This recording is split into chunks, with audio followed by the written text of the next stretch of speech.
13 May 2020 the Hindu editorial explanation in తెలుగుకి స్వాగతం. ఇవాళ వచ్చిన ఎడిటోరియల్స్లో 3 ఎడిటోరియల్స్ స్టేట్ గవర్నమెంట్కి సంబంధించి సెంట్రల్ గవర్నమెంట్ అనేది ఫెడరలిజంని సమాఖ్య వ్యవస్థను అంటే స్టేట్ గవర్నమెంట్స్ వాటి యొక్క అధికారాన్ని వాటి దగ్గరే ఉంచుకునే ఒక స్థితిని కల్పించట్లేదు అన్న ఇదిలోనే 3 ఆర్టికల్స్ డామినేట్ చేస్తున్నాయి. పెరిలస్ స్టేట్ అనే ఈ ఆర్టికల్, అలానే రైడింగ్ రఫ్షాడ్ ఓవర్ స్టేట్ గవర్నమెంట్స్ ఈ ఆర్టికల్, అలాగే ఈ ఎడిటోరియల్ రీఎఫ్ఎం కోఆపరేటివ్ ఫెడరలిజంని మరింత బలోపేతం చేయాలి అంటూ ఈ 3 ఆర్టికల్స్ కూడా స్టేట్ గవర్నమెంట్స్ పవర్స్నే చెప్తున్నాయి. ఇందులో ఈ 3 ఇంటర్ రిలేటెడ్ ఆర్టికల్సే. ఈ మూడిలోనూ మనం డీటెయిల్గా డిస్కస్ చేయబోయే ఆర్టికల్ ఇది. ఎందుకని అంటే ఇందులో చాలా ఇంపార్టెంట్ థింగ్స్ మాట్లాడారు. అన్నీ డిస్కస్ చేద్దాం. ఓవరాల్గా లైన్ టు లైన్ ఇది డిస్కస్ చేద్దాము. Guidelines issued by the centre to the states and the disaster management act are unconstitutional. Disaster management act కింద స్టేట్స్కి ఇష్యూ చేస్తున్న గైడ్ లైన్స్ సెంట్రల్ గవర్నమెంట్ అనేవి అన్కాన్స్టిట్యూషనల్ చెప్తున్నారు. అవి ఎలా అని చెప్తూ డిఫరెంట్ ప్రూఫ్స్ అనేవి ఇస్తున్నారు ఈ లాయర్స్. ఓకే, సో అది ఇంపార్టెంట్, ఇది డిస్కస్ చేద్దాము. అలాగే apart from these 3 editorials next ఇక్కడ వచ్చింది చూడండి, getting cash transfer out of a jam.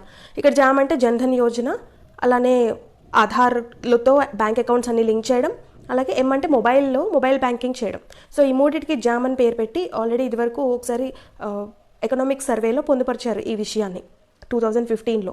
So దీన్ని ఈ క్యాష్ ట్రాన్స్ఫర్స్ ఈ జామ్ నుంచి బయటికి రావాలి అంటున్నారు.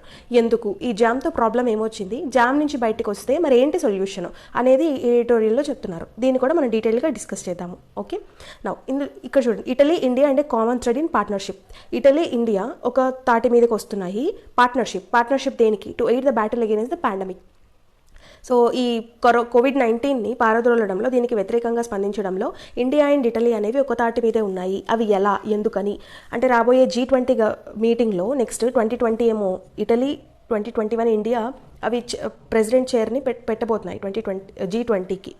సో అసలు ఈ G20 అంటే ఏంటి, సో ఇలా ప్రెసిడెంట్షిప్ వస్తే ఏంటి ఉపయోగము, నెక్స్ట్ ఇంకా ఏంటి ఇటలీలో ఇండియాలో కామన్గా ఏం జరిగాయి అనేది ఎడిటోరియల్ డిస్కస్ చేస్తున్నారు. ఓకే, ఇది కూడా డిస్కస్ చేద్దాం. నెక్స్ట్ ఇక్కడ కోవిడ్-19 ద పాత్ అహెడ్. కోవిడ్-19కి సంబంధించి ఏమేంటి ఉన్నాయి? India needs to blend acute disaster management and strategies with long term public health measures. Long టర్మ్లో పబ్లిక్ హెల్త్ మెజర్స్ అనేవి తీసుకోవడం మాత్రమే ఈ డిజాస్టర్ మేనేజ్మెంట్ స్ట్రాటజీ అవుతుంది కోవిడ్-19ని పారద్రోలడానికి అంటూ ఇందులో కొన్ని వేస్ ఏంటనేవి చెప్పారు. ఓకే, ఇవి కంప్లీట్గా ఇవాళ వచ్చిన ఎడిటోరియల్స్ యొక్క ఓవర్ వ్యూ. ఇక్కడ ఇంకొకటి నేను చెప్పలేదు కదా, ఇండెలికేట్ ఇంబ్యాలెన్స్. ఇక్కడ దేని గురించి మాట్లాడుతున్నారు? జమ్మూ అండ్ కాశ్మీర్లో ఇప్పటికీ కూడా అవి ఇంటర్నెట్ ఫెసిలిటీ అనేది రీస్టోర్ అవ్వలేదు సరిగ్గా. సో దానికి సంబంధించి సుప్రీంకోర్టుకి వెళ్ళినప్పుడు సుప్రీంకోర్టు కూడా SC is abdicating judicial responsibility by deferring again the execution on Kashmir మీద సెంట్రల్ గవర్నమెంట్ పెట్టిన నిర్బంధాలని మళ్ళీ కూడా సుప్రీంకోర్టు చూడనట్టు వదిలేసి దాని యొక్క జ్యుడిషియల్ రెస్పాన్సిబిలిటీ నుంచి అబ్డికేట్ అయింది, పక్కకి జరిగింది. జ్యుడిషియల్ రెస్పాన్సిబిలిటీని పూర్తిగా ఫుల్ఫిల్ చేయట్లేదు, త్యజిస్తోంది supreme court, the apex court, the ultimate body for the judicial. So అది అలా చేస్తోంది. అది మొత్తం అడ్మినిస్ట్రేటివ్కే ఇచ్చేస్తోంది. మనకి 3 కేటగిరీస్ ఉన్నాయి కదా, లెజిస్లేచర్, అడ్మినిస్ట్రేషన్, జ్యుడిషియరీ. రైట్, మనకి ఇది లెజిస్లేచర్, మనకి చట్టాలు చేసే వ్యవస్థ, అడ్మినిస్ట్రేషన్ పరిపాలించే వ్యవస్థ, జ్యుడిషియరీ న్యాయ వ్యవస్థ. ఇది చట్టాలు చేస్తుంది, ఇది అమలు చేస్తుంది. ఇది అమలు చేయడం లేదన్న ప్రాబ్లం వచ్చినా, ఇది చట్టాలు చేయడం లేదో ప్రాబ్లం వచ్చినా ఈ రెండింటిని ఈ జ్యుడిషియరీ కంట్రోల్ చేస్తూ ఉంటుంది. ఓకే, అలా మనకి ఈ సిస్టమ్ నడుస్తుంది. బైకామరల్ వ్యవస్థ, ద్విసభ, ఎగువ దిగువ సభ వ్యవస్థతో పార్లమెంట్ ఫామ్ అయ్యి నడుస్తుంది ప్రెసిడెంట్షిప్ అండ్ పార్లమెంట్ ద్వారా. సో ఇది overall Indian constitution system. So దానిలో సుప్రీంకోర్టు అనేది దానికి జ్యుడిషియల్ రెస్పాన్సిబిలిటీని చేయట్లేదు అంటూ కాశ్మీర్ ఇష్యూ గురించి ఇక్కడ మాట్లాడుతున్నారు. ఓకే, మనం ఇక్కడ నుంచి స్టార్ట్ చేసి రిమైనింగ్ ఆర్టికల్స్ ఓవర్ వ్యూ చూసేసిన తర్వాత మనకి స్టేట్ గవర్నమెంట్స్కి సంబంధించిన ఈ 3 ఆర్టికల్స్ని డీటెయిల్గా డిస్కస్ చేద్దాము. ఓకే, ఫస్ట్ చూసేద్దాం. Indelicate imbalance. By deferring again to the executive on Kashmir, supreme court is abdicating judicial responsibility. Supreme court అనేది దాని జ్యుడిషియల్ రెస్పాన్సిబిలిటీ నుంచి పక్కకు వచ్చేస్తుంది. ఎందుకని అంటున్నారు? Supreme court has fail to discharge a judicial duty it was called upon to perform. Supreme court అనేది దానికి judicial డ్యూటీని సరిగ్గా డిశ్చార్జ్ చేయలేకపోయింది, అందులో ఫెయిల్ అయింది. It's decision to send questions of restoring 4G connectivity in Jammu and Kashmir for a review to the very authorities who impose the restrictions in the first place is a clear అబ్డికేషన్ of responsibility. ఎందుకని అంటే supreme court decision తీసుకుంది to send the questions of restoring 4G connectivity in Jammu and Kashmir for a review. 4G connectivity పెట్టింది అన్నదానికి review చెప్పమని చెప్తూ ఆ 4G connectivity ఇచ్చిన కంపెనీస్కి అది ఎందుకు అని క్వశ్చన్ చేస్తూ పంపించింది. సో అక్కడే అర్థమైపోతుంది సుప్రీంకోర్టు అనేది ఫెయిల్ అయ్యింది అని చెప్పి. The mandate the court enjoys under article 32 of the constitution article 32ని సుప్రీంకోర్టు యూజ్ చేసుకుంటుందని చెప్తున్నారు. To enforce the fundamental rights cannot be transfer to the executive. So ఈ మ్యాండేట్ని సుప్రీంకోర్టు ఆర్టికల్ 32 ఏం చెప్తోంది, ఫండమెంటల్ రైట్స్ని ఎన్ఫోర్స్ ఫండమెంటల్ రైట్స్ని కాపాడాల్సిన బాధ్యత ఎవరిది, ద అపెక్స్ కోర్ట్, సుప్రీంకోర్టుది ఇండియాలో ఫండమెంటల్ రైట్స్, ప్రజల యొక్క ప్రాథమిక హక్కుల్ని కాపాడే బాధ్యత. కానీ ఆ బాధ్యతని ఎగ్జిక్యూటివ్ పరిపాలనా వ్యవస్థకి సుప్రీంకోర్టు ట్రాన్స్ఫర్ చేయకూడదు. It's quite stark that 3-member bench has restored this measure despite coming to the conclusion that the grievance of the petitioner merits consideration. So ఆ పిటిషనర్స్ని కన్సిడర్ చేస్తూ సుప్రీంకోర్టు అనేది అడ్మినిస్ట్రేటివ్కి ట్రాన్స్ఫర్ చేసింది. The judgement is in consonance with a judicial trend that seeks balance between rights and national security.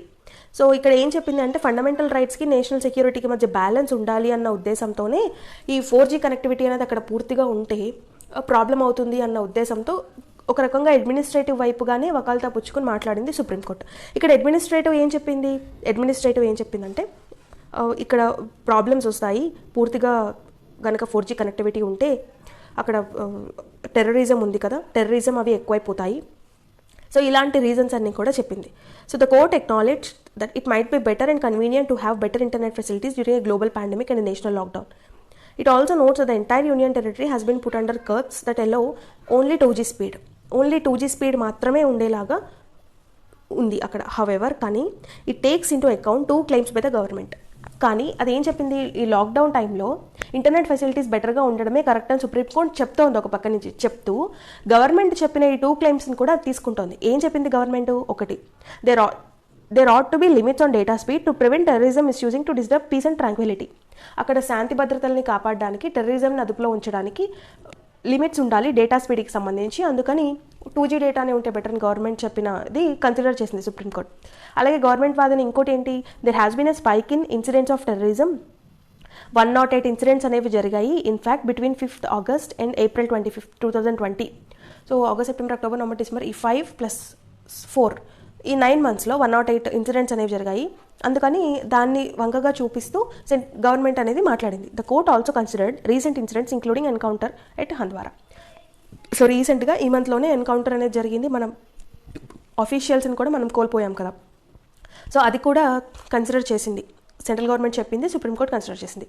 The question that it fail to ask was how these incidents could be linked to internet speed when all of them took place while severe restrictions were in place. మరి అందరి దగ్గర severe restrictions అనేవి ఉన్నాయి కదా అక్కడ. Even 144 section లాంటివి కూడా ఉన్నాయి. సిఆర్పిసి ఇక్కడ చెప్పారు చూడండి, CrPC 144 section of the CrPC, right. So ఈ క్రిమినల్ ప్రొసీజర్ కోడ్ ఉంది కదా మనకి, భారతీయ శిక్షా స్మృతి, ఇండియన్ పీనల్ కోడ్లో ఈ క్రిమినల్ పీనల్ కోడ్, నేర శిక్షా స్మృతి అనేది ఒక పార్ట్ ఐపీసీఏలో సిఆర్పిసి అనేది. సో అక్కడ ఈ సెక్షన్ 144 అనేది కూడా ఫామ్ పెడుతున్నారు. ఇంత ఉన్నప్పటికీ అది ఇంటర్నెట్తో ఏ విధంగా సంబంధమై ఉంటుంది అని సుప్రీంకోర్టు గవర్నమెంట్ని క్వశ్చన్ చేయలేకపోయింది కదా. మరి అది సుప్రీంకోర్టు అనేది దాని యొక్క జ్యుడిషియల్ అథారిటీని అడ్మినిస్ట్రేటివ్కి వంకపాడుతూ ఇండైరెక్ట్గా అడ్మినిస్ట్రేటివ్ చేతిలో పెడుతోంది ప్రాథమిక హక్కులు, ప్రజల యొక్క ప్రాథమిక హక్కుల్ని కాపాడే బాధ్యతని. So the delicate balancing the court attempts is in fact no balance at all. So ఇది నేషనల్ సెక్యూరిటీకి, ఫండమెంటల్ రైట్స్కి మధ్యలో మేము బ్యాలెన్స్ చేస్తున్నాము అని చెప్తున్నది ఏదైతే ఉందో సుప్రీంకోర్టు, అది బ్యాలెన్సే కాదు అని చెప్తున్నారు ఎడిటోరియల్లో. Okay, next COVID-19 in the path ahead. India needs to blend acute disaster management strategies with longer term public health measures.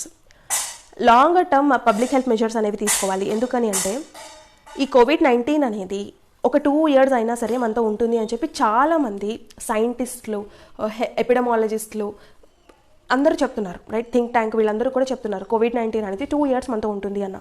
So అలాంటప్పుడు ఈ COVID-19 చుట్టూతానే మన లైఫ్ తిరగకూడదు, రైట్.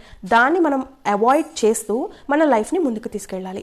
అది ఇక్కడ మెయిన్ పాయింట్. సో అలా చేయడానికి long term public health measures అనేవి తీసుకోవాలి. COVID-19 నుంచి మనల్ని మనం కాపాడుకుంటూ మనం ముందుకు వెళ్ళడం నేర్చుకోవాలి. సో అది నేర్చుకోవడానికి ఏం చేయాలి చూడండి. ఇవి India has reported its first case on January 30. January 30లో ఫస్ట్ కేసు రిపోర్ట్ చేసింది. సో May 12 కల్లా ఇండియాలో 71K కేసెస్ ఉన్నాయి, 2300 మంది చనిపోయారు. సో సేమ్ కేసు యూకేలో కూడా ఆల్మోస్ట్ Jan 30 ఆ టైంలోనే ఫస్ట్ కేసు నమోదైంది. కానీ వాళ్ళకి 13 lakh కేసెస్ యూఎస్లో, 2 lakh కేసెస్ యూకేలో నమోదయ్యాయి. 2 lakh మంది చనిపోయారు. అలాగే 80,000 డెత్స్ ఓవర్ 32,100 డెత్స్ అనేవి జరిగాయి యుఎస్ అండ్ యూకేలో, రైట్. సో మరి అలాంటప్పుడు మనకన్నా అంటే డెవలప్డ్ కంట్రీస్ కూడా ఇవి ఏం చేయలేకపోయాయి. Especially in general European and US have borne the brunt of infection while Asian and African countries have been relatively less affected so far. ఇంకా చెప్పాలంటే డెవలప్డ్ కంట్రీస్ అయిన European union or European countries and USA బాగా bound to brunt బాగా దీనికి గురయ్యాయి అనమాట కోవిడ్-19 బాధకి compared with African and Asian countries. Asian కంట్రీసే రిలేటివ్గా కొంచెం దీన్ని ఆపగలిగాయి కొద్దో గొప్ప. So the relatively young population of India has been suggested as a possible factor for this tack difference. ఎందుకని అంటే రిలేటివ్గా యంగ్ పాపులేషన్ అనేది ఎక్కువ ఇండియాలో. సో యంగ్ పీపుల్కి రెసిస్టెన్స్ పవర్ ఎక్కువ ఉంటుంది కదా, so that number of cases అనేది తగ్గుతుంది. ఇక్కడ పిల్లలు below 5 years or below 10 years after 60 years వాళ్ళకి తొందరగా వల్నరబుల్ టు దిస్ కోవిడ్-19. సో ఈ యంగ్ పీపుల్ ఎవరైతే ఉన్నారో వాళ్ళు తొందరగా ఇమ్యూనిటీ పవర్ ఎక్కువ ఉండి బయటికి రాగలుగుతున్నారు. సో మేబీ అది కూడా ఒక రీజన్ అయ్యి ఉండొచ్చు దీనికి. So there is no evidence to suggest that younger people are immune to the infection. Evidence లేకపోయినా అదని అనుకుంటున్నారు. Differences in case ascertainment may explain some of the partners such as south Korea, Germany tested widely and effort to identify cases. So Germany కానీ south Korea, especially south Korea బాగా widely test చేసింది. మొన్న మనం హెచ్ఐవికి test చేస్తారు national family scheme కింద అని చెప్పి మనకి హెచ్ఐవి అప్పుడు ఇండియా చేసింది అనుకున్నాం కదా, సేమ్ కేస్ అలానే జర్మనీ అండ్ సౌత్ కొరియాలో చేశారు. వాళ్ళు ఇంటింటికి వెళ్ళి విపరీతమైన టెస్టులు చేశారు. సో అలా కంట్రోల్ చేయగలిగింది south Korea. Even south Korea elections కూడా కండక్ట్ చేసుకుంది అని చెప్పాం. అది మనకి ఇక్కడ కూడా పాసిబుల్ అయ్యేలాగా చూడాలి. అలాగా వాళ్ళు మరి ఏజ్డ్ పీపుల్కి ఎలా చేశారు, ఎప్పుడు ఎలక్షన్స్ ఎలా కండక్ట్ చేశారు, మరి కోవిడ్-19 వచ్చిన వాళ్ళకు చేత కూడా ఓటు వేయించారా, ఇవన్నీ కూడా మనం ఆ రోజు ఎడిటోరియల్లో డిస్కస్ చేసాం, ఎలక్షన్స్ ఎడిటోరియల్లో. సో అలాగా చేశాయి. కానీ ఇండియాలో ఏం చేసింది, ఎవరికైతే ఫారిన్ రిటర్న్స్ ఉన్నారో, ఫారిన్ హిస్టరీ ట్రావెలర్స్ ఉన్నారో వాళ్ళకే మనం టెస్ట్ చేసాము. క్లోజ్ కాంటాక్ట్స్ వాళ్ళతో ఎవరున్నారో వాళ్ళకి టెస్ట్ చేసాము. However this does not explain differences in mortality. So దీనివల్ల పెద్దగా ఉపయోగం లేదు. Fatality rates maybe even and under estimation in India very number of వాళ్ళకి అక్కడ ఏంటి సిమ్టమ్స్ ఉన్న వాళ్ళకు కూడా టెస్ట్ చేయడం అనేది important. Not only foreign returns, symptoms ఉన్న వాళ్ళకు కూడా చేయాలి. అయితే ఇక్కడ ఏంటి చెప్పారు, పాసిబుల్ రీజన్స్ ఏమై ఉంటాయి. ఇప్పుడు ఇందాక ఒకటి చెప్పుకున్నాం, యంగ్ పీపుల్ ఉన్నారు అని చెప్పి compared with US and European కంట్రీస్తో. ఇంకొక రీజన్ ఏం చెప్తున్నారంటే ఇక్కడ low temperature, low absolute humidity have been suggested as factors influencing transmission. So ఆ కంట్రీస్లో టెంపరేచర్ తక్కువగా ఉండడము, లో అబ్సల్యూట్ హ్యూమిడిటీ తక్కువగా ఉండడము, అది కూడా మేబీ అక్కడ విపరీతంగా ట్రాన్స్మిషన్ని ఇన్ఫ్లుయెన్స్ చేసే ఫ్యాక్టర్స్ అయి ఉండొచ్చు. So general variations maybe possible explanation. So అది కూడా అయి ఉండొచ్చు కారణం అని చెప్తున్నారు. Easing of lockdown. ఇప్పుడు లాక్డౌన్ని ఈజ్ చేసినప్పుడు ఎటువంటి మెజర్స్ తీసుకోవాలి, అది చాలా important. If the epidemic does spread with generalised community transmission, the health care, social, economic implications will be significant. ఏమేమి ఇంప్లికేషన్స్ వస్తాయి, హెల్త్ కేర్ ఇంప్లికేషన్స్ వస్తాయి ఎక్కువగా ట్రాన్స్మిషన్ అయినప్పుడు, సోషల్ ఇంప్లికేషన్స్ వస్తాయి, ఎకనామిక్ ఇంప్లికేషన్స్ వస్తాయి. ఇప్పుడు లాక్డౌన్ వల్ల ఏమైతే వచ్చాయో ఆ తర్వాత కూడా ఒకవేళ స్ప్రెడ్ ఎక్కువగా అయినా కూడా అవే ప్రాబ్లమ్స్ వస్తాయి. The lockdown in India has played a role in preventing and exponential surge in cases. So lockdown ఏం చేసిందంటే ఎక్స్పోనెన్షియల్ సర్జ్ పెరగడం ఆపింది lockdown.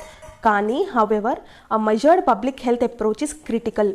Measured public health approach అనేది చాలా చాలా important in controlling this epidemic.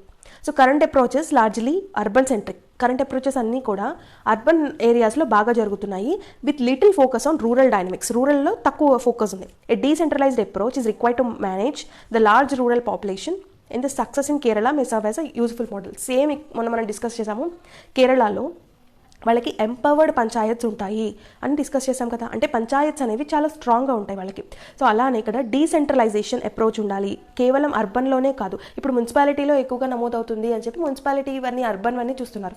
అలానే కాదు, పంచాయతీ రాజెస్లో కూడా ఎంపవర్మెంట్ ఇచ్చి పవర్ని డీసెంట్రలైజ్ చేసి వాళ్ళ ఫండ్స్ వాళ్ళకి ఇచ్చి, వాళ్ళ నిర్ణయాలు వాళ్ళకి ఇచ్చి, వాళ్ళు ఎంపవర్ చేసుకునేలాగా చూసుకోవాలి. అది చాలా చాలా ఇంపార్టెంట్. ఇంకొకటి ఏంటి ఇక్కడ ఏం చెప్తున్నారంటే those with mild symptoms should be advised to stay at home. మీకు కొంచెమైనా మైల్డ్ సిమ్టమ్స్ ఉన్నా కూడా, అంటే లాక్డౌన్ తీసేసిన తర్వాత కూడా ఎవరికైతే మైల్డ్ సిమ్టమ్స్ ఉంటాయో వాళ్ళు దయచేసి బయటికి రావద్దు, ఇంట్లోనే ఉండండి. ఇలాంటి స్ట్రిక్ట్ అవన్నీ అమలు పరచాలి. If cases cannot be managed at home, ఒకవేళ వాళ్ళకి ఇంట్లో కనుక కేసెస్ తగ్గకపోతే community centres may be deployed for isolation. Community centres అంటే వాళ్ళకి దగ్గరలో కమ్యూనిటీ సెంటర్స్ పెట్టాలి, సో దట్ వాళ్ళు ఐసోలేట్ అయ్యేలాగా, మేబీ ఇంట్లో కనుక ప్రాబ్లం ఉంటే. ఇలాంటి అప్రోచ్ ఏదైతే ఉంటుందో this approach will ensure the hospitals are available for those who really need them. అలాంటప్పుడు ఏమవుతుంది, మైల్డ్ సిమ్టమ్స్ ఉన్న వాళ్ళు హాస్పిటల్లో ఎక్కువ మంది ఉండిపోతే అసలు సివియర్గా ఉన్న వాళ్ళకి కొంతమందికి ఆ హాస్పిటల్ ఫెసిలిటీస్ దొరక్కపోవచ్చు, ఖాళీ లేకపోవచ్చు. ఆల్రెడీ ఇటలీలో ఇలాంటి సిచ్యువేషన్స్ జరిగాయి. వెంటిలేటర్స్ అనేవి పొద్దున కాసేపు కొంతమందికి పెట్టారు, సాయంత్రం కాసేపు మళ్ళీ కొంతమందికి పెట్టారు. గవర్నమెంట్ పర్మిషన్ ఇచ్చింది అలా పెట్టడానికి. ఈవెన్ ఎంత దారుణమైన పరిస్థితి అంటే పెద్దవాళ్ళని వదిలేసి యంగ్ పీపుల్కి పెట్టారు, అంటే వాళ్ళకన్నా వీళ్ళు బతికితే బెటర్ అని చెప్పి. సో అలాంటి సిచ్యువేషన్ రాకుండా ఇక్కడ ఏం చేయాలి, మైల్డ్ సిమ్టమ్స్ ఉన్న వాళ్ళకేమో ఐదర్ వాళ్ళ ఇంట్లోనే లేదా వాళ్ళ ఇంటి దగ్గర కమ్యూనిటీ సెంటర్స్ లాంటివి పెట్టి డిప్లాయ్ చేసి వాళ్ళు ఐసోలేట్ అయ్యేలాగా చూడాలి. వాళ్ళకి మైల్డ్ సిమ్టమ్సే కాబట్టి. సివియర్గా ఉన్న వాళ్ళకి హాస్పిటలైజ్ అయ్యి వాళ్ళకి పూర్తిగా వెంటిలేషన్, కంటిన్యూస్ అబ్జర్వేషన్ ఇలాంటివన్నీ పెడుతూ ఉండాలి. The lifting of the lockdown needs to be undertaken in phased manner.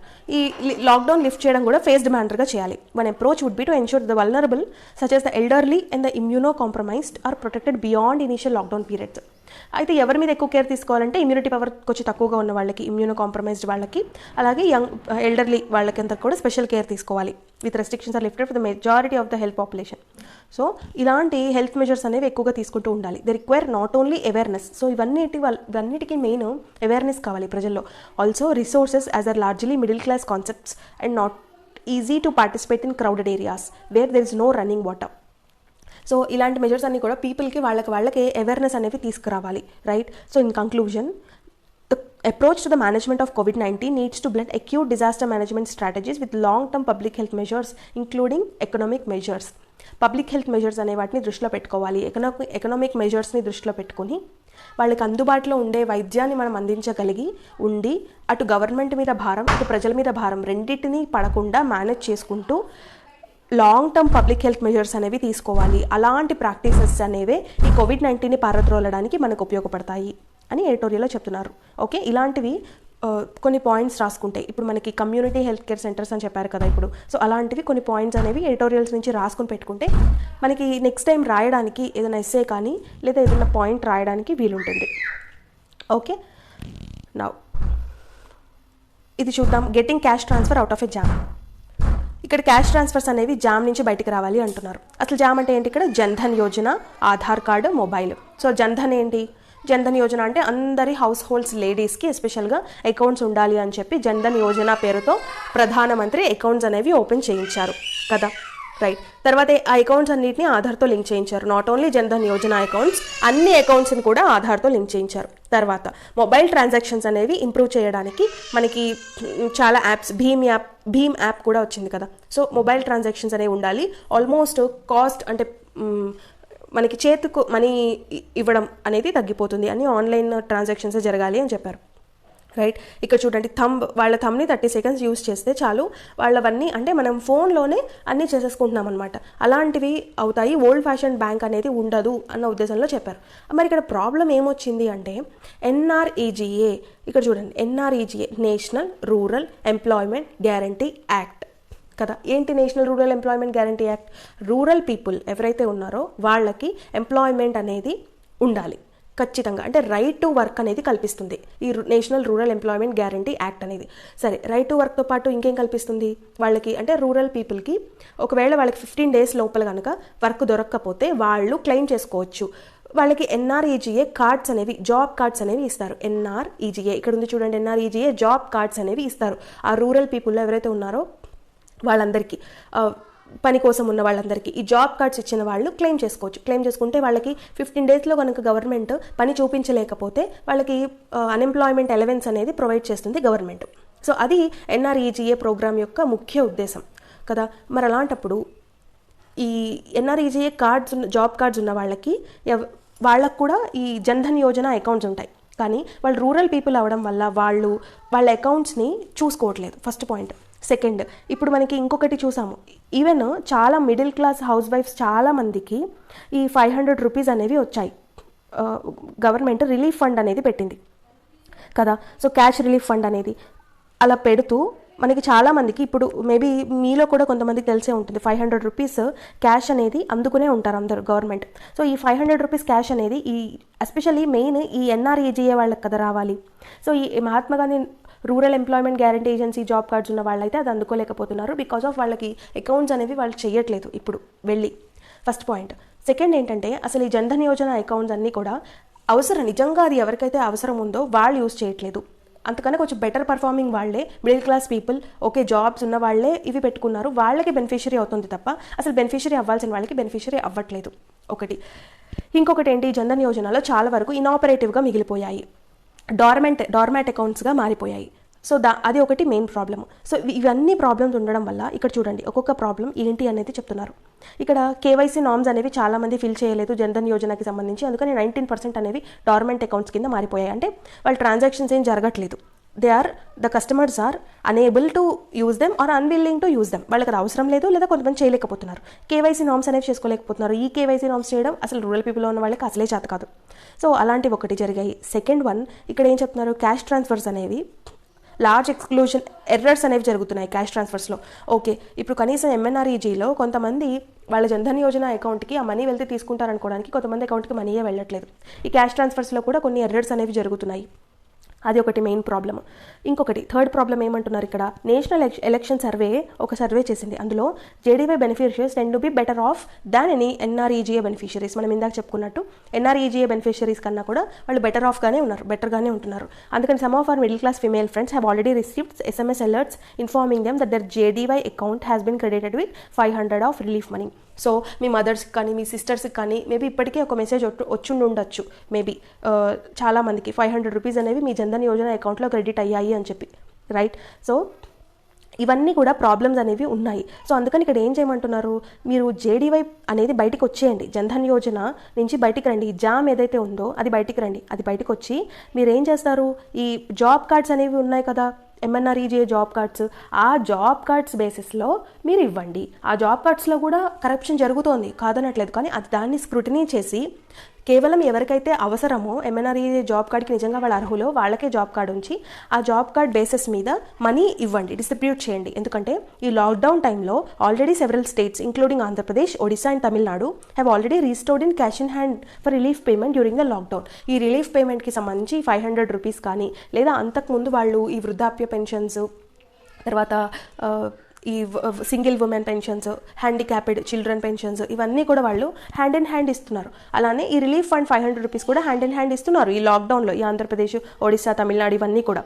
So అలాగా చేయండి. ఈ జామ్ అనేది స్ట్రెంథనింగ్గా లేదు. That is why the central government would do well to consider other options. Apart from JAM వేరే ఆప్షన్స్ని కన్సిడర్ చేయడం better, including a switch to NREGA job cards list in rural area. అందులో అదర్ వేస్లో ఒక way ఏంటంటే NREGA job card లిస్ట్ని follow అవ్వడం, ఆ జాబ్ కార్డ్స్ ప్రకారం వాళ్ళకి 500 రూపాయల రిలీఫ్ ఫండ్ని చేతికి అందించడం. As for JAM trinity it should come down to earth for reality check. So JAM trinity అనేది గొప్ప సంకల్పం అయి ఉండొచ్చు, కానీ రియాలిటీలో డౌన్ టు ఎర్త్ వచ్చి మీరు అక్కడ రియాలిటీగా గ్రౌండ్లో ఏం జరుగుతుంది అనేది చూసి నిజంగా మనం ఎవరికైతే మనీ ఇవ్వదలుచుకుంటున్నామో వాళ్ళకి అది అందుతుందా లేదా అనేది తెలుసుకోవడం చాలా ముఖ్యం. సో అది ఎడిటోరియల్లో చెప్తున్నారు. ఓకే, సో మనం Italy and India a common thread in partnership. So Italy ఇండియాకున్న కామన్ పాయింట్స్ ఏంటి ఇక్కడ అంటే, మనకి ఇక్కడ లాక్డౌన్ 3 ఏదైతే ఉందో అక్కడ phase 2 లాక్డౌన్ అంటున్నారు. So whatever it may be, మనం ఈ లాక్డౌన్ 3లో ఏ నిర్ణయాలు తీసుకున్నామో అక్కడ phase 2లో కూడా అవే నిర్ణయాలు తీసుకున్నారు. సో నిన్న మనకి నరేంద్ర మోడీ గారు స్పీచ్ ఇచ్చారు నిన్న 8 o'clockకి, రైట్? సో ఆత్మనిర్భర్ భారత్ అని చెప్పారు కదా. సో ఆత్మనిర్భర్ భారత్ అభియాన్ యోజన అని చెప్పి ఏం పెట్టారు, దానికి 4 L's గురించి మాట్లాడారు. 20,000 కోట్లు 20 లక్షల వేల కోట్లు మనకి ఫండ్ ప్రకటించారు, 20 lakh crore rupees. అవి మేబీ గవర్నమెంట్ ఇచ్చేవి plus reserve bank of India ఇచ్చేవి రెండు కలిపి 20,000 కోట్లు అయ్యాయి, కరెక్ట్? సో ఆ 20,000 కోట్లని మనం కోవిడ్-19కి సంబంధించి రిలీఫ్ ఫండ్గా ఇస్తున్నాము అని చెప్పి ఈ 20 lakh crores-ని ఆత్మనిర్భర్ అభియాన్ యోజన అని చెప్పి నిన్న 8 o'clock స్పీచ్లో ఇండియా ప్రధానమంత్రి గారు చెప్పి, సో దీనికి ఫర్దర్గా ఇంకా ఈ యోజనలో ఏముంటుంది అనేది ఫినాన్స్ మినిస్టర్ అనేది మీకు రాబోయే రోజుల్లో చెప్తారు అని చెప్పారు. సో ఈ అభియాన్ యోజనలో మెయిన్ ఏం చెప్పారంటే 4 L's గురించి మాట్లాడారు కదా. ల్యాండ్, లేబర్, అంటే ఏదైనా ఒక ఇండస్ట్రీ స్టార్ట్ చేయడానికి ఫస్ట్ ల్యాండ్ ఉండాలి, దానికి సంబంధించిన లేబర్ ఉండాలి, లిక్విడిటీ ఉండాలి, అంటే క్యాష్ ఇన్వెస్ట్మెంట్ అనేది ఉండాలి. 4th one లాస్, దానికి సంబంధించిన లాస్ అనేవి కరెక్ట్గా ఉండాలి. లైక్ మన ఇండస్ట్రియల్ డిజాస్టర్ జరిగింది వైజాగ్లో, సో అలాంటివి జరగకుండా ఉండాలి. సో ఆ స్టెరైన్ గ్యాస్ అన్నింటినీ మళ్ళీ వెనక్కి పంపించేయడానికి డిసైడ్ అయ్యారు. సో వెనక్కి పంపిస్తున్నారు కూడా south Korean based company LG polymers. మనం దాని గురించి కూడా డిస్కస్ చేసాము ఆ రోజు ఎడిటోరియల్లో. సో ఈ 4 L's మీద ల్యాండ్, లేబర్, లిక్విడ్, లాస్, ఈ 4 L's అనేవి చాలా ఇంపార్టెంట్ అని చెప్పి 4 L's గురించి మాట్లాడుతూ ఆయన ఏం చెప్పారంటే, మీ స్థానికంగా వచ్చే ప్రోడక్ట్స్ అనేవి చాలా ఇంపార్టెంట్ అని మనం ఈ లాక్డౌన్ సిచ్యువేషన్లో అర్థం చేసుకున్నాము. సో మీ స్థానికంగా మీ దగ్గర ఏవైతే ఉత్పత్తులు ఉన్నాయో వాటిని మీరు బాగా స్థానిక ఉత్పత్తులకి సంబంధించి మీరు కాన్సన్ట్రేట్ చేయండి. Be vocal about your local. మీ లోకల్ ప్రోడక్ట్స్ ఏవైతే ఉంటాయో వాటి గురించి గొంతెత్తి మాట్లాడండి. To reach them global. అవి ప్రపంచవ్యాప్తంగా ఫేమస్ అవ్వాలి, ప్రపంచవ్యాప్తంగా వెళ్ళాలి. ఎందుకంటే ఇదివరకు మనకి ఈ కోవిడ్ రాకముందు మనం పీపీఈ కిట్స్ కానీ మాస్క్స్ కానీ ఏం ప్రొడ్యూస్ చేయట్లేదు, చాలా నామమాత్రంగా చేసాం. N95 మాస్క్స్ కానీ ఇప్పుడు N95 మాస్క్స్ కానీ పీపీఈ కిట్స్ కానీ రోజుకి 2 లక్షల వరకు ప్రొడ్యూస్ చేస్తుంది ఇండియా. స్థానికంగా మన ఇండియా మనవే ఇండిజినస్ పీపీఈస్ ప్రొటెక్టింగ్ కిట్స్ అనమాట, డాక్టర్స్కి వాళ్ళకి N95 మాస్క్స్. సో ఇవి ఆల్ ఓవర్ ఇంటర్నేషనల్గా మనం వాటిని పంపిస్తున్నాము అందరికీ. సో ఇవి స్థానిక ఉత్పత్తులే కదా, మనం వాటిని గ్లోబల్గా పంపిస్తున్నాం. అలాగా not only PPEs and N95 masks అన్నిటికీ సంబంధించి మనం బలోపేతం అవ్వాలి, మన లోకల్ ప్రోడక్ట్స్ని మనం బలోపేతం అవ్వాలి అని చెప్తూ ఈ స్థానిక ఉత్పత్తుల్ని పెంచుకోవడం కోసం be vocal about your local to make them global అంటూ నిన్న 8 o'clockకి ప్రధానమంత్రి స్పీచ్ ఇచ్చారు. సో సేమ్ థింగ్ అనేది ఇటలీలో కూడా స్టార్ట్ అయింది.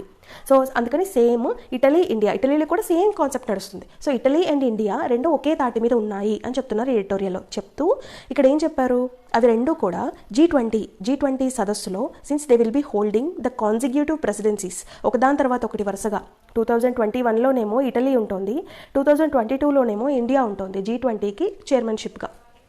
G20 అంటే ఏంటి అంటే యూరోపియన్ యూనియన్ ప్లస్ 19 ఇతర దేశాలు ఇంక్లూడింగ్ ఇండియా కలిపి ఈ దేశాధినేతలు అంటే governments plus reserve bank governors. ఈ G20 స్పెషాలిటీ ఏంటంటే ఇందులో మెంబర్స్ ఎవరు ఉంటారు, గవర్నమెంట్స్ ఉంటాయి, వాళ్ళన్నింటిలో ఉన్న ఇప్పుడు మనకి రిజర్వ్ బ్యాంక్ సెంట్రల్ బ్యాంకు, అలాగే యూరోపియన్ సెంట్రల్ బ్యాంక్. నేను ఒక ఎడిటోరియల్ చదివాం కదా, అలాగే మన అన్ని దేశాల యొక్క central banks governors plus governments ఇద్దరు కూడా ఉంటారనమాట, ఒక దేశం నుంచి ఇద్దరు రిప్రజెంటేటివ్స్. సో ఆ కంబైన్డ్ గ్రూప్ని G20 గ్రూప్ అంటాం. ఎందుకు ఈ G20 గ్రూపు, ఇంటర్నేషనల్గా ఎకనామిక్ స్టేబిలిటీ ఉండడం కోసం డిఫరెంట్ రిఫార్మ్స్ తీసుకొచ్చేది, డిస్కస్ చేసుకునేది ఈ G20 గ్రూప్. సో ఇలాంటి G20 గ్రూప్కి ఇప్పుడు మనం ఆల్రెడీ స్థానిక ఉత్పత్తులను బలోపేతం చేస్తూ ఫినాన్షియల్ స్టెబిలిటీ, ఎకనామిక్ స్టెబిలిటీ మనకి రావాలి, ఎకనామిక్ స్టిమ్యులస్, ఫినాన్షియల్ స్టిమ్యులస్ రావాలి. కాబట్టి ఈ G20లో మనం చైర్మన్షిప్గా ఉన్నప్పుడు మన స్థానిక ఉత్పత్తుల గురించి మనం గ్లోబల్ అయినప్పుడు మనకి G20 చైర్మన్షిప్ అనేది ఇంకా యూజ్ అవుతుంది, ఇటలీ కూడా యూజ్ అవుతుంది. సో అందుకని ఇటలీ ఇండియా అనేది ఒక త్రాటి మీద ఉన్నాయి అని చెప్తూ ఈ ఇటలీ ఇండియా అనేవి ఈ పాండమిక్, గ్లోబల్ పాండమిక్ అయిన కోవిడ్కి వ్యతిరేకంగా మాట్లాడడంలో హెల్ప్ చేస్తాయి, ఫైట్ చేయడంలో హెల్ప్ చేస్తాయి. Innovation because this crisis has transform the urge to develop new ideas. ఈ మనకి క్రైసిస్ ఏదైతే వచ్చిందో కోవిడ్-19 వల్ల అది చాలా విషయాల్ని మనం ఇన్నోవేటివ్గా చేసేలాగా చేసింది, రైట్. ఇక్కడ ఎడిటోరియల్లో టూ లైన్స్ సూపర్గా చెప్పారు, చాలా బాగా చెప్పారు. ఏంటిదంటే G20కి సంబంధించి ఏదైనా ఎస్సే రాయాలనుకుంటున్నాం, సపోజ్ G20కి సంబంధించి ఆన్సర్ రైటింగ్ ఏదైనా రాస్తున్నప్పుడు ఒక సెంటెన్స్ చూస్ చేశారు ఇక్కడ, world's main fora for global governance. ఒక చిన్న సెంటెన్స్లో అయిపోయింది, మొత్తం G20 గురించి చెప్పేశారు. ఏం చెప్పారు ఇక్కడ, వరల్డ్స్ మెయిన్ ఫోరా, ప్రపంచంలో ముఖ్యమైన ఫోరం దేనికి, గ్లోబల్ గవర్నెన్స్కి. సింపుల్ అయిపోయింది కదా. అంటే ఏదైనా ఒక దాని గురించి మనం 4 లైన్స్ రాసే బదులు ఇలాంటి లైన్స్ని ఇప్పుడు G20 డాష్ పెట్టి ఈ లైన్ రాసుకోండి మీ నోట్స్లో. సో G20 అనగానే మీకు ఈ లైన్ గుర్తొస్తుంది 2-3 టైమ్స్ రివైజ్ చేసినప్పుడు. That is very very important. ఇంకొకటి, ఇప్పుడు అందరూ మొత్తుకునేది దేని గురించి, సస్టైనబిలిటీ కదా. సో ఈ సస్టైనబుల్ డెవలప్మెంట్ గురించి అసలు సూపర్ వర్డ్ ఇక్కడ వాడారు. ఏం వాడారు చూద్దామా. ఇక్కడ చూడండి, new normal innovation because this crisis ఏం చెప్పింది మనకి, new ideas methods process revise into new normal. కొత్త ఐడియాస్ని తీసుకురావాలి, కొత్త మెథడ్స్ని తీసుకురావాలి, మనం ముందుకెళ్లేలాగా, ఇన్నోవేట్ చేసేలాగా ఈ క్రైసిస్ మనల్ని తీసుకొచ్చింది. సస్టైనబిలిటీ కూడా ఉండాలి దాంతోపాటు. సస్టైనబిలిటీ అంటే ఏంటి చెప్పండి. సస్టైనబిలిటీ అంటే ఇప్పుడు మనం ఎదుగుతున్నాం, పైకి ఎదుగుతూ ప్లస్ మన చుట్టూ ఉన్న వాళ్ళని, చుట్టూ ఉన్న ఎన్విరాన్మెంట్ని కాపాడాలి, right. Perseverance plus conservation plus preservation, ఈ రెండింటిని కలిపితే సస్టైనబిలిటీ అంటారు. కన్జర్వేషన్ అంటే ఏంటి, ఇప్పుడు మనకున్న రిసోర్సెస్ని సేవ్ చేస్తూ మన నీడ్కి తగ్గట్టుగా మాత్రమే వాడుకోవడం, ఎక్స్ప్లాయిట్ చేయకుండా ఉండడం, మిస్యూజ్ చేయకుండా ఉండడాన్ని కన్జర్వేషన్ అంటారు. ప్రిజర్వేషన్ అంటే ఏంటి, అలా మిస్యూజ్ చేయకుండా ఉండి మనం కన్జర్వ్ చేసిన వాటిని ప్రిజర్వ్ చేయాలి మన నెక్స్ట్ జనరేషన్స్ వాడుకోవడానికి. ఎందుకని అంటే సస్టైనబిలిటీ ఎందుకంటే ఒక పాపులర్ సేయింగ్ ఉంది మనకి, we did not inherit the earth from our ancestors, we borrowed it from our children. ఇది గుర్తుపెట్టుకోవాలి, నిరంతరం గుర్తుపెట్టుకోవాలి. నాకు చాలా బాగా నచ్చిన లైన్ ఇది. మనం మన ఎర్త్ని అంటే మన భూమాతని మన యాన్సెస్టర్స్ నుంచి వారసత్వంగా తీసుకోలేదు, మన చిల్డ్రన్ నుంచి అప్పుగా తీసుకున్నాము అని గనక మనం గుర్తుపెట్టుకుంటే మనం అప్పు తిరిగి ఇచ్చేయాలి మన పిల్లలకి. ఇదేదో మనకు వచ్చిన వారసత్వం, ఈ భూమి మన హక్కు, దీన్ని మనం ఎలాగైనా వాడుకోవచ్చు, మన రిసోర్సెస్ని ఎలాగైనా ఎక్స్ప్లాయిట్ చేయొచ్చు అన్న ఉద్దేశంలో ఉండకుండా మనం మన చిల్డ్రన్ నుంచి బారో చేసుకున్నాము అని అనుకుంటే మనం చాలా సస్టైనబిలిటీని ఫాలో అవుతాం. సో ఈ సేయింగ్ని మనం గుర్తుపెట్టుకోవాలి. ఇది వెరీ వెరీ ఇంపార్టెంట్. ఎంత బ్యూటిఫుల్గా ఉంది కదా ఈ సేయింగ్. సో ఇలాంటివి పాయింట్స్ నోట్ చేసి పెట్టుకోండి. Okay, very important. సో మనం అన్ని ఎడిటోరియల్స్ కవర్ చేసాము అపార్ట్ ఫ్రమ్ ది స్టేట్ ఫెడరలిజంకి సంబంధించి. సో ఈ స్టేట్ ఫెడరలిజంకి సంబంధించిన ఎడిటోరియల్స్ కూడా కంప్లీట్ చేసేద్దాం. Okay, perilous states. The centre needs to help states financially so that they can fight virus better. ఇక్కడ చూడండి హెడ్డింగ్ ఎంత బాగా పెట్టారు, పెరిలస్ స్టేట్. పెరిలస్ అంటే ఏంటి? జనరల్గా ప్రమాదకరమైన స్టేట్ పరిస్థితి కదా, చూడగానే అర్థమయ్యేది. కానీ ఇందులో రెండు అర్థాలు ఉన్నాయి. ఏంటవి అంటే స్టేట్ గవర్నమెంట్స్ అనేవి ప్రమాదంలో ఉన్నాయి, ప్రమాదకరమైన పరిస్థితి అని ఒక అర్థం, రాష్ట్రాలు ప్రమాదంలో ఉన్నాయని ఒక అర్థం. రెండు అర్థాలు ఒక సెంటెన్స్లోనే. Okay, state finances are in shambles. State finances, మన రాష్ట్ర ప్రభుత్వాల యొక్క ఫినాన్షియల్ పరిస్థితి అనేది షాంబల్స్, అగమ్యగోచరంగా ఉంది, అసలు ఏం అర్థం కావట్లేదు. సో ఈ ట్రిపుల్ వ్యామీ మూడు రకాలుగా కంటిన్యూస్ ఒకేసారి, వ్యామీ అంటే ఒకేసారి సైమల్టేనియస్లీ దెబ్బ కొట్టేసింది. ఏంటి మూడు రకాలుగా దెబ్బ కొట్టిందంటే, అసలు జనరల్గా స్టేట్ గవర్నమెంట్స్కి, ఇప్పుడు మన స్టేట్ గవర్నమెంట్స్కి ఎక్కడి నుంచి వస్తుంది ఇన్కమ్ చెప్పండి? మూడు రకాలుగా వస్తుంది. ఫస్ట్ వన్ ఎలా వస్తుంది? లిక్కర్. అందుకే కదా మనకి లిక్కర్ షాప్స్ ఓపెన్ చేశారు. సో ఈ లిక్కర్ వల్ల వాళ్ళకి ట్యాక్స్ వస్తుంది, రైట్. సెకండ్ వన్ ఈ భూమి ఆస్తులు అమ్మకాలు కొనడాలు, రియల్ ఎస్టేట్, వాటికి సంబంధించి రిజిస్ట్రేషన్, వీటి ద్వారా వస్తుంది. Third one GST. మనకి స్టేట్ జిఎస్టీ, సెంట్రల్ జిఎస్టీ అని ఉంటుంది. సో ఈ ఎస్జిఎస్టీ, సిజిఎస్టీ రెండు కూడా సెంట్రల్ గవర్నమెంట్కి వెళ్తాయి. సపోజ్ మనం ఏదైనా హోటల్కి వెళ్తాము, తింటాము, దానిలో ఎస్జిఎస్టీ, సిజిఎస్టీ అవన్నీ ఉంటాయి, మీరు బిల్లు అబ్జర్వ్ చేస్తే. సో అవి రెండు సెంట్రల్ గవర్నమెంట్కి వెళ్తాయి. తర్వాత సెంట్రల్ గవర్నమెంట్ ఆ పర్టికులర్ స్టేట్కి ఇచ్చేస్తుంది అనమాట. ఓకే, ఇది మీ ఎస్జిఎస్టీ వాటా, మీరు తీసేసుకోండి అని చెప్పి. సో ఆ బకాయిలు కూడా ఇంకా సెంట్రల్ గవర్నమెంట్ నుంచి స్టేట్ గవర్నమెంట్కి రాలేదు. సో ఈ మూడు apart from this petroleum product కూడా. ఓకే, ఈ పెట్రోలియం ప్రోడక్ట్స్ కూడా ఒకటి అనమాట. అంటే 3 ways ఏంటి అంటే లిక్కర్ ద్వారా వచ్చేవి, అలాగే registration of these property registration నుంచి వచ్చేవి, పెట్రోలియం ప్రోడక్ట్స్ ట్యాక్స్ నుంచి వచ్చేవి. ఈ 3 ways ఇంపార్టెంట్. అలాగే ఇంకొకటి ఏంటంటే సెంట్రల్ గవర్నమెంట్ తీర్చాల్సిన ఈ ఎస్జిఎస్టీ బకాయిలు. సో ఇవి మెయిన్ మన స్టేట్ గవర్నమెంట్స్కి, మన రాష్ట్ర ప్రభుత్వాలకి ఇన్కమ్ తెచ్చిపెట్టేది. సో వీటన్నిటికీ గండి పడిపోయింది ఈ లాక్డౌన్ వల్ల. వీటన్నిటికీ గండి పడిపోయినప్పుడు స్టేట్ గవర్నమెంట్సే కదా మరి వాళ్ళ కేర్ తీసుకోవాల్సింది. మనం డీసెంట్రలైజేషన్ గురించి మాట్లాడాం. స్టేట్ గవర్నమెంట్స్ అనేవి డిస్ట్రిక్ట్స్కి, పంచాయత్స్కి మనీ ఇచ్చేయాలి అనాలి. మనీ ఇవ్వడానికి అసలు స్టేట్ గవర్నమెంట్ దగ్గర ఉండాలి కదా. ఉండాలంటే ఈ మూడింటికి స్టేట్ గవర్నమెంట్ నుంచి వచ్చే ఇన్కమ్ పోయింది కాబట్టి సెంట్రల్ గవర్నమెంట్ అనేది దానికి హెల్ప్ చేయాలి. సో ఈ స్టేట్ గవర్నమెంట్స్కి ఉన్న ఫిజికల్ డెఫిషియట్ ఏదైతే ఉందో, ఫిజికల్ డెఫిషియట్ అంటే ఏంటి అంటే మనకు వచ్చే ఇన్కమ్ కన్నా కూడా మనం పెట్టే ఎక్స్పెండిచర్ ఎక్కువగా ఉంటే దాన్ని ఫిజికల్ డెఫిషియట్ అంటారు. ఎక్స్పెండిచర్ ఎక్కువ ఉంటే, ఖర్చులు ఎక్కువ ఉంటే అప్పు ఉంటుంది. సో ఫిజికల్ డెఫిషియట్ ఉంటుంది, రైట్. సో అది ఫిజికల్ డెఫిషియట్ అంటే. So greater leeway in restarting economic activity will relieve some of financial stress. ఇప్పుడు కేరళ మేము స్టార్ట్ చేసుకుంటామని చెప్పింది, కానీ సెంట్రల్ గవర్నమెంట్ వద్దని చెప్పింది. సో అలాంటివి కాదు, వాళ్ళ అధికారాన్ని వాళ్ళకి ఇవ్వాలి. అట్లీస్ట్ అలా ఇవ్వనప్పుడు సెంట్రల్ గవర్నమెంట్ అయినా ఫినాన్షియల్గా హెల్ప్ చేయాలి స్టేట్స్కి. సో అందుకని ఎకనామిక్ యాక్టివిటీస్ అనేవి రీస్టార్ట్ చేసుకోవడానికి లీవే ఇవ్వాలి, వాళ్ళని వదిలేయాలి స్టేట్ గవర్నమెంట్స్ని. Not just on states but also on the centre. So ఆ ఫైనాన్షియల్ స్ట్రెస్ అనేది స్టేట్స్ మీదే కాదు, సెంటర్ మీద ఉన్న ఫైనాన్షియల్ స్ట్రెస్ కూడా తగ్గుతుంది. ఎందుకంటే స్టేట్ గవర్నమెంట్స్కి ఫినాన్షియల్గా లేకపోతే ఆబ్వియస్లీ స్ట్రెస్ సెంట్రల్ గవర్నమెంట్ మీదే పడుతుంది. సెంట్రల్ గవర్నమెంటే స్టేట్ గవర్నమెంట్స్కి మనీ ఇవ్వాల్సి ఉంటుంది, దాని రెస్పాన్సిబిలిటీ కాబట్టి. సో అది ఎడిటోరియల్లో చెప్తున్నారు. ఓకే, ఇక్కడ ఈ ఆర్టికల్ డీటెయిల్గా డిస్కస్ చేసే ముందు దీన్ని కూడా ఒకసారి డిస్కస్ చేద్దాము. రీఎఫర్మ్ కోఆపరేటివ్ ఫెడరలిజం గురించి మాట్లాడుతున్నారు. అసలు ఇక్కడ ఫెడరలిజం అంటే ఏంటి అంటే, చూడండి ఫెడరలిజం డెఫినేషన్ చెప్పారు. ఇక్కడ మనం సమాఖ్య వ్యవస్థ అంటున్నాం కదా, రాష్ట్రాలకి వాటి అధికారాన్ని వాళ్ళకి ఇవ్వాలి. ఫెడరలిజం కేసీ వేర్ అని ఆయన ఏం చెప్పారంటే, traditionally signifies the independence of union and state governments of a country on their own spheres. వాళ్ళ పరిధుల్లో సెంట్రల్ గవర్నమెంట్స్కి, స్టేట్ గవర్నమెంట్స్కి సపరేట్గా వాళ్ళ పరిధిలో వాళ్ళ అధికారం వాళ్ళకు ఉండడాన్ని సమాఖ్య వ్యవస్థ అంటారు. Okay, union and state governments of a country on their own spheres having their independence of అధికారం, right. Independence of those union and state governments of a country on their own spheres. వాళ్ళ ఇదిలో వాళ్ళకి ఆ గవర్నమెంట్స్కి అధికారాలు ఉండడాన్ని ఇక్కడ సమాఖ్య వ్యవస్థ అంటున్నారు. ఈ కోఆపరేటివ్ ఫెడరలిజం అనేది ఉండాలి. కోఆపరేట్ చేసుకోవడం అంటే ఏంటి? Responding effectively to the pandemic requires the centre to view states as equal. States కూడా, మనం ఆల్రెడీ మొన్న ఎడిటోరియల్లో states are also different countries, అవి కూడా ఒక కంట్రీ లాగానే. ఇప్పుడు ఫర్ ఎగ్జాంపుల్ మీరు ఇటలీ తీసుకోండి, ఇట్ ఈస్ లెస్ దాన్ మన ఉత్తరప్రదేశ్ కదా. సో అలాగా మరి పాపులేషన్ వేరే కంట్రీస్ కన్నా ఎక్కువ, మనకి పాపులేషన్ ఎక్కువ, జనాభా ఎక్కువ, రాష్ట్రాలు ఎక్కువ, విస్తీర్ణత ఎక్కువ. అలాంటప్పుడు ఒక్కొక్క స్టేట్ కూడా ఒక్కొక్క కంట్రీతో సమానం. అలాగా సెంట్రల్ గవర్నమెంట్ అనేది అది ఎలా ఒక కంట్రీనో స్టేట్స్ కూడా డిఫరెంట్ కంట్రీనే ఆ అడ్మినిస్ట్రేషన్ దగ్గరికి వచ్చేసరికి అనే విషయాన్ని గుర్తుపెట్టుకొని కోఆపరేట్ చేసుకుంటే ఒకదానికొకటి వాళ్ళ పరిధిని వాళ్ళకి ఇచ్చేస్తే, వాళ్ళ అధికార పరిధిని, దాన్ని కోఆపరేటివ్ ఫెడరలిజం అంటున్నారు ఇక్కడ. ఓకే, అలా అంటూ ఇక్కడ ఏం చెప్తున్నారు, ఈ రెడ్ జోన్స్, ఆరెంజ్ జోన్స్గా ఏవైతే సెంట్రల్ గవర్నమెంట్ పెట్టేసిందో వాటికి స్టేట్ గవర్నమెంట్ అనేది అభ్యంతరాలు చెప్పినప్పటికీ సెంట్రల్ గవర్నమెంట్ వినలేదు. డిజాస్టర్ మేనేజ్మెంట్ యాక్ట్ 2005 కింద సెంట్రల్ గవర్నమెంట్ అనేది పెట్టేసింది స్టేట్ గవర్నమెంట్స్కి. అయితే the national plan then is broader vision document while the binding guidelines are its enforcement mechanism. So ఈ గైడ్లైన్స్ ఏవైతే ఉన్నాయో అవి సెంట్రల్ గవర్నమెంటే చేస్తుంది, స్టేట్ గవర్నమెంట్స్కి అధికారాలు ఏమాత్రం ఇవ్వట్లేదు. Right. So the central government అనేది ఫండ్స్ ఒకటి లేవు.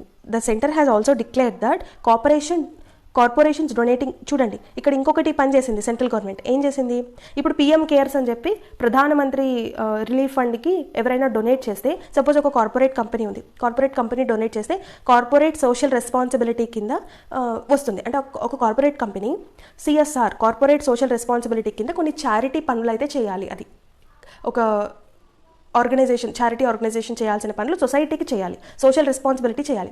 అయితే ఒకవేళ మీరు కనుక పిఎం కేర్స్కి ఒక కార్పొరేట్ కంపెనీ కనుక డొనేట్ చేస్తామని అది మీ సిఎస్ఆర్ రెస్పాన్సిబిలిటీలోకి యాడ్ చేస్తాము. అంతేకాకుండా ఇన్కమ్ ట్యాక్స్ ఎగ్జంప్షన్ కూడా ఇస్తాము అని చెప్పింది. అదే మీరు చీఫ్ మినిస్టర్ ఫండ్కి కనుక పంపిస్తే మేము మీకు కార్పొరేట్ సోషల్ రెస్పాన్సిబిలిటీ ఇవ్వమని చెప్పింది, అలాగే ట్యాక్స్ ఎగ్జంప్షన్ కూడా ఇవ్వమని చెప్పింది. మరి అది ఎంతవరకు కరెక్ట్? అలాంటప్పుడు అన్నీ కూడా పిఎం కేర్స్ ఫండ్కే వెళ్తున్నాయి. అలానూ స్టేట్ గవర్నమెంట్స్కి ఎటువంటి ఇన్కమ్ రావట్లేదు. సో మనం ఇందాక చెప్పుకున్నాం కదా, ల్యాండ్ డీలింగ్స్ నుంచి, పెట్రోల్ నుంచి వస్తాయి స్టేట్ గవర్నమెంట్స్కి, జిఎస్టీ కలెక్షన్స్ నుంచే వస్తాయి వాటికి ఇన్కమ్స్. మరి అదే లేనప్పుడు స్టేట్ గవర్నమెంట్స్కి ఇంకా ఏ విధంగా వస్తాయి? సో ఇలాంటివన్నీ దృష్టిలో పెట్టుకుని సెంట్రల్ గవర్నమెంట్ కూడా స్టేట్ గవర్నమెంట్స్ని కూడా ఒక కంట్రీగానే గుర్తించి ఈ కోఆపరేటివ్ ఫెడరలిజం అనే దాన్ని ఫాలో అవ్వాలి. This requires the centre to view the states as equal, స్టేట్స్ని ఈక్వల్గా చూడాలి. అండ్ స్ట్రెంగ్థెన్ దేర్ క్యాపబిలిటీస్, వాళ్ళ యొక్క క్యాపబిలిటీస్ని బలోపేతం చేయాలి, instead of increasing their dependence upon itself. So centres అనేవి, స్టేట్ గవర్నమెంట్స్ అనేవి సెంట్రల్ గవర్నమెంట్ మీద ఎక్కువ డిపెండ్ అవ్వకుండా చూసుకోవాలి. అలాంటప్పుడు స్టేట్ గవర్నమెంట్కి స్ట్రెస్ తగ్గుతుంది, సెంట్రల్ గవర్నమెంట్కి స్ట్రెస్ తగ్గుతుంది. సో అది కోఆపరేటివ్ ఫెడరలిజం. ఈ 3 ఆర్టికల్స్ ఒకే కాన్సెప్ట్ గురించి డిస్కస్ చేస్తున్నాయి, చెప్పుకున్నాం కదా. సో ఇది లాస్ట్ ఆర్టికల్ మనం డిస్కస్ చేయబోయేది riding rough shod over state governments. Okay, state governments మీద రైడింగ్ రఫ్ షాడ్ అంటున్నారు. ఏంటిది రైడింగ్ రఫ్ షాడ్ అంటే ఏంటి అంటే, మొత్తం అంటే ఇష్టం వచ్చినట్టు చేసేయడం అనమాట, తీసి పక్కన పెట్టేయడం. మనం కరెక్ట్గా చెప్పాలంటే బేఖాతరు చేయడం అంటాం కదా, అంటే లెక్క చేయకపోవడం. స్టేట్ గవర్నమెంట్స్ యొక్క థాట్స్ని కానీ వాళ్ళ యొక్క కన్సర్న్స్ని కానీ సెంట్రల్ గవర్నమెంట్ ఏమాత్రం లెక్క చేయకుండా సెంట్రల్ గవర్నమెంట్ దాని ఇష్టం వచ్చినట్టు చేస్తోంది. అదే riding rough shod over state government. ఏంటి ఇక్కడ అంటున్నారు, guidelines issued by the centre to the states. State గవర్నమెంట్స్కి సెంటర్ ఇచ్చిన గైడ్ లైన్స్, సెంట్రల్ గవర్నమెంట్ ఇచ్చిన గైడ్ లైన్స్ ఏవైతే ఉన్నాయో under disaster management act are unconstitutional. అవి రాజ్యాంగబద్ధమైనవి కాదు, అవి అన్కాన్స్టిట్యూషనల్ అంటున్నారు. అలా చెప్పడానికి కొన్ని ఎగ్జాంపుల్స్ అనేవి ఇక్కడ చెప్తున్నారు కదా. The central government has so far followed a mostly top down approach in tackling the COVID-19 pandemic. During lockdown 1, 2 and 3, the center has issued guidelines from time to time, ostensibly under Disaster Management Act of 2005. Disaster Management Act అనేది ఒకటి అడ్డు పెట్టుకుంది. అసలు అది ostensible అంటే ఏంటంటే అక్కడ నిజం అన్నట్టుగా అనిపిస్తుంది, కానీ ఎగ్జాక్ట్గా అది నిజం కాదు. ఈ డిజాస్టర్ మేనేజ్మెంట్ యాక్ట్ గురించి చెప్తున్నారు, కానీ అది డిజాస్టర్ మేనేజ్మెంట్ యాక్ట్ అనేది ఇక్కడ ఆస్టెన్సిబుల్ అనే పదం ఎందుకు వాడారో ఈ నెక్స్ట్ కమింగ్ పారాగ్రాఫ్స్లో చెప్తున్నారు. డిజాస్టర్ మేనేజ్మెంట్ యాక్ట్లో సెంట్రల్ గవర్నమెంట్కి పూర్తి అధికారాలు అయితే ఉండవు, కానీ అది అలా అడ్డు పెట్టుకుని చెప్తోంది. 2 examples show why this is counter protective. ఎందుకని అంటే ఇక్కడ red zones, orange zones, green zones అనిగా పెట్టారు కదా లాక్డౌన్ లిఫ్ట్ చేయడానికి. సో అవి ఏవైతే పెట్టారో some states and union territories అనేవి ఆబ్జెక్ట్ చేశాయి. ఆ ఏరియాస్లో రెడ్ జోన్స్ కాదు, ఎందుకంటే రెడ్ జోన్ ఉంటే అసలు ఒక పురుగు కూడా తిరగనివ్వట్లేదు బయట, రైట్. సో మరి ఇంకా ఎకనామిక్ యాక్టివిటీస్ చేయడం అనేది కల్లా. అలాంటప్పుడు స్టేట్ గవర్నమెంట్కి అసలు ఎలా వస్తుంది ఇన్కమ్? అందుకని they pointed out that there was no need to keep economic activity on hold. State governments ఏం చెప్పారంటే, ఇప్పుడు ఒక చిన్న ఏరియాలో ఉన్నప్పుడు అది మీరు ఎకనామిక్ యాక్టివిటీ ఆపడానికి ఎంటైర్ జోన్ని అలా పెట్టడానికి వీల్లేదు. Entire district when cases had been reported only from a small portion of the district. ఒక పెద్ద జిల్లా ఉంటే ఆ జిల్లాలో చిన్న ప్లేస్లో మీకు COVID-19 ఉంది అని దాన్ని రెడ్ జోన్గా పెట్టినప్పుడు మీరు ఎంటైర్ డిస్ట్రిక్ట్ని రెడ్ జోన్గా పెట్టేస్తే మీరు అక్కడ ఎకనామిక్ యాక్టివిటీ ఆపడంలో అర్థం లేదు అని స్టేట్ గవర్నమెంట్ సెంట్రల్ గవర్నమెంట్కి చెప్పింది. సో అది వినలేదు. సెకండ్ వన్ ఏం చేసిందంటే Kerala probably the best performing state in terms of it's response to, ఇప్పటి వరకు కోవిడ్-19కి సంబంధించి బెస్ట్ పర్ఫార్మింగ్ అంటే కేరళ కదా మనకి ఇండియాలో. సో అది కూడా చెప్పింది ఏమని అంటే మిడ్ ఏప్రిల్లో రికవరీ రేట్ బాగుంది అని చెప్పి, అది మళ్ళీ హోటల్స్ అవి కూడా స్టార్ట్ చేయాలి అని చెప్పి నిర్ణయం తీసుకుంటే దాన్ని కూడా సెంట్రల్ గవర్నమెంట్ వద్దు అని చెప్పింది కేరళకి. సో అది కూడా సేమ్ ఈ డిజాస్టర్ మేనేజ్మెంట్ యాక్ట్ని అడ్డు పెట్టుకుని చెప్పింది సెంట్రల్ గవర్నమెంట్. సో ఈ ఫెడరల్ స్కీమ్ ఒకటి ఉంది కదా, ఏంటి ఇప్పుడు మనం ఇప్పటిదాకా మాట్లాడుకున్నది, నిన్న ఎడిటోరియల్లో డిస్కస్ చేసాము. మనకి స్కెడ్యూల్స్ ఉన్నాయి. స్కెడ్యూల్ 7లో union list, state list, concurrent list అనేవి 3 ఉన్నాయి. సో అందులో లిస్ట్ 2, లిస్ట్ 3 వేస్ the parliament under article 248 of the constitution to read the entry of 97 of list 1. So ఇక్కడ ఏంటంటే లిస్ట్ 1లో, లిస్ట్ 2లో, లిస్ట్ 3లో ఉంటాయి. లిస్ట్ 1లో ఉన్నవి సెంట్రల్ గవర్నమెంట్ చూసుకుంటుంది, లిస్ట్ 2లో ఉన్నవి స్టేట్ గవర్నమెంట్ చూసుకుంటుంది, లిస్ట్ 3లో ఉన్నవి సెంట్రల్ గవర్నమెంట్, స్టేట్ గవర్నమెంట్ కలిపి చూసుకుంటుంది. కొన్ని ఉంటాయి మిస్లేనియస్, అసలు ఏ లిస్ట్లోనూ ఉండవు. ఆ లిస్ట్కి మాత్రం సెంట్రల్ గవర్నమెంటే చూసుకోవచ్చు. అది ఆర్టికల్ 248 ప్రకారము ఆ సెంట్రల్ గవర్నమెంట్కి ఆ పవర్ ఉంది. ఓకే, అది కూడా యూస్ చేసుకుంటుంది central government. Finally, as per article 73 and 162, the executive power of the centre in the states is co extensive with their respective legislative powers, which means that center and state governments can only take executive actions in matters where parliament and state legislatures respectively have powers to legislate. కానీ okay, ఇప్పుడు article 73, article 162 ప్రకారం ఇక్కడ ఇంకో twist ఉంది. ఏంటంటే మీ పవర్స్ని ఎప్పుడు use చేసుకోవచ్చు state government కానీ సెంట్రల్ గవర్నమెంట్ కానీ, మీకు లెజిస్లేచర్ ప్రకారము అది లా తీసుకొచ్చినప్పుడు మాత్రమే. ఇప్పుడు మీటింగ్స్ జరగట్లేదు, అసెంబ్లీ మీటింగ్స్, ఒక ఆర్డినెన్స్ వేసి పాస్ చేసేస్తున్నారు కదా, లేబర్ లాస్ని పాస్ చేసినట్టు. అలాంటప్పుడు అది చెల్లదు.